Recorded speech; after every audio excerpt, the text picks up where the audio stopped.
The Miami Heat are making a major change to their team ahead of next season, and this is absolutely perfect for the roster. As we know, the Miami Heat do have some serious depth issues with that big man position, and they are doing something that'll help out so much, while also there are trade situations implicated in this major change as well that we are going to go over. There's a lot to talk about today, guys, and we are going to jump right into it. But before we do that, if you guys are part of that 79% that's not subscribed to Heat Digest, make sure to subscribe for daily Miami Heat updates. We got a lot of stuff going on with the team right now, with multiple players overseas right now. The Miami Heat are one of the most interesting teams to follow in the NBA right now. So make sure to subscribe. And more importantly, let's talk about some Heat basketball, man.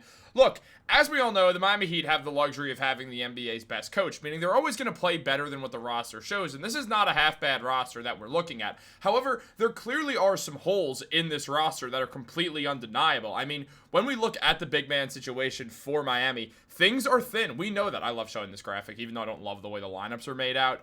I do love this graphic. It's nice. Shout out to Hoops Hype for having this. But when it comes down to it, we see a Miami Heat team with very, very, very little big man depth. Bam is a center. I know that people like to say he can play power forward. I don't ever want to see Bam Adebayo play power forward. And when Kelly Ware is on the floor, I really count Ware as the power forward and not Bam. But I understand that it's kind of like fluid in a way. It's not lost on me. That depends on matchups and stuff like that as well. But I see Bam as the center on this team. And outside of that, the only real true backup as a center is Kelly Ware. Now, Nikola Jovic is listed in that backup area, which is very interesting because we know at 6'10", Jovic can play center in small ball lineups, but is not ideal at that center position. He has gained a lot of weight and muscle, which has been super helpful. However, again, Jovic is a power forward, if you ask me, has the luxury of being one of the few players who can play both small forward and center as well. I think there's very few guys in the NBA who have that fluidity at that position, and it's great that Jovic does because it's super helpful for lineups and rotations. But we know the Heat are thin at the big man spot. It's not lost on anyone that that's the case here. And with that in mind, there has been a lot of discussion surrounding what the team is going to look like, what is going to happen with Nikola Jovic, and really what Spo is going to do with this whole core and with this lineup going into next season. Now we see a huge update, and this regards Jovic specifically, as it was recently mentioned by an expert in Tim Bontemps, who said Nikola Jovic has had a couple of nice games early for Serbia. I think there's a real good chance he could be the starting four for the Heat next year. I just happened to look at the box score as I was trying to see who was on the Slovenian team, and he's had a couple of nice games early on for Serbia. He's another guy who is going to be pretty interesting and important in the tournament because of his chance to potentially start for the Heat this year. Last season off the bench, Jovic put up 11 points per game, 4 rebounds, and 3 assists. He's a very talented offensive player who shot 37% from 3 and shot really well in the corner at 48%. This is a power forward. This is not a center, and I want to see him act like it. And playing next to Bam Adebayo puts him in that power forward role, where he's also with Andrew Wiggins in the front court as well, with a backcourt of Tyler Hero and Norman Powell. I think this is the best unit for this Miami Heat team going forward. Personally, I think it's the most I think more than anything, it's the best built lineup is the right way to put it.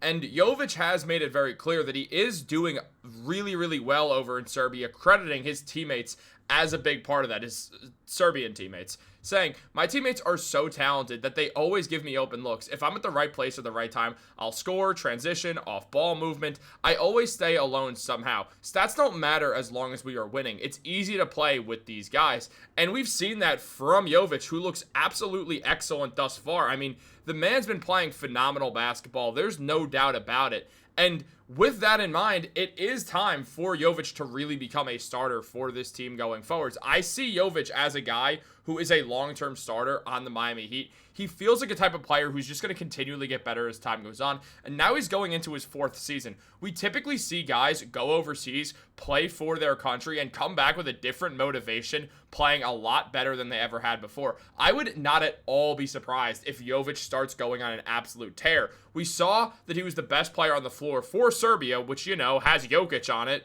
and Nikola Jovic went out there and put up 18 points, 4 rebounds, 6 assists, got a steal, shot 75% from the field, was 6 for 8 from the field, and 75% from 3, going 3 for 4. He made all his free throws and was a plus 36. He did all this in 16 minutes of action. Nikola Jovic is that guy. Do not mistake it. I think he's becoming quickly one of the most underrated players in the NBA, specifically when it comes to young players who are still developing and still getting better. People have to look out for Jovic this year because I would not at all be surprised if he takes a serious jump going forwards. We've seen him throughout his career be a solid player. He didn't get a ton of minutes in his first year, spending a lot of time in Sioux Falls with the Skyforce, starting 8 of the 15 games that he appeared in and averaging 5.5 points per game. He was doing some stuff, but the shooting wasn't there yet. He was a very raw player, which we knew going into this. The last 2 seasons, he's played 46 games. He started a good chunk of those games in 2023-24, putting up 7 points per game, and he started to get the shooting down a little bit better as well, which was great to see. We'll make those stats bigger just so you guys could look at him a little bit easier. He did end up shooting nearly 40% from 3 in that 23-24 run, where he shot 45% from the field as well. He then shot 45% from the field the next year with 37% from 3, but obviously it was on an extra attempt as well, which does really also play into things. Obviously, we do want to see him continually hitting that 40% mark, but it would not be surprising at all to see Jovic get right back to 40% from 3. We know the type of player that this guy is, and we know the type of player that he's going to continue to be, which is absolutely huge for I almost said the Nuggets. See, that's what happens with saying Jovic. I'm gonna eventually start thinking Nikola Jokic. But when it comes down to Nikola Jovic, he is the type of guy who's really going to benefit the Heat and help improve their ceiling a ton. Now, on top of this, we do see this lineup as a very interesting unit because Jovic, being younger and with the Heat looking for a new star to trade for, Jovic becomes implicated in those trade talks, but not as much as Kel'el Ware does, because Kel'el Ware is the best asset on this Heat team. Last year as a rookie, putting up 9.3 points per game, 7.5 rebounds, 1 assist, 1 block, shooting 31% from 3, a number that is expected to go up, and also 55% from the field. He balled out against Evan Mobley, who won Defensive Player of the Year. He balled out against Victor Wembanyama, who was going to play who was going to be Defensive Player of the Year before the blood clotting situation. So with Kel'el Ware, so young, very, very, very high potential for him going forwards. But there is a lot of talk about him getting traded. As Michael Sainz mentioned, that the honest truth that Ware is almost certainly going to play a big part in how successful the Heat is in finally landing a star player. Just think back to this past offseason. One of the reported sticking points in the trade discussions for Kevin Durant between the Heat and the Phoenix Suns revolved around the inclusion of Ware. Ultimately, the Heat probably made the right decision to keep Ware out of those trade talks. However, as much as they may have been right in their stance to not trade Ware for any other than in their prime star becomes available, the Heat are unlikely to have that same luxury, especially if they're serious about closing a deal. In fact, if Ware does blossom into the player that many believe he could be, there's a chance he becomes one of the main pieces in the Heat's eventual package for a star player. It's not lost on us that if Pat Riley decides to make a trade for this Miami Heat team getting a star player, teams are going to ask for Ware, and Andrew Wiggins is going to be the contract behind that. Nobody's denying that. Nobody's doubting that. But really, in this situation, you start to see Jovic become even more important because then he's getting thrusted into that starting role regardless. Also, you got to figure out a big man situation with that, but that'll happen naturally. They'll probably just try to get some big man back in return, or this will be a deal for Giannis or something like that. So that'll kind of fix itself in the process. But Jovic's value even starts to go up, and also to the Heat specifically, his usage will start to go up, which would be absolutely huge for him as he continues to get a bigger role if the Heat do decide to ship out Kel'el Ware eventually in a package for a star player. Meanwhile, we're watching Jovic blossom, and I do want to see Eric Spoelstra put Jovic in that starting lineup over Kel'el Ware. I think it makes the most sense for this team.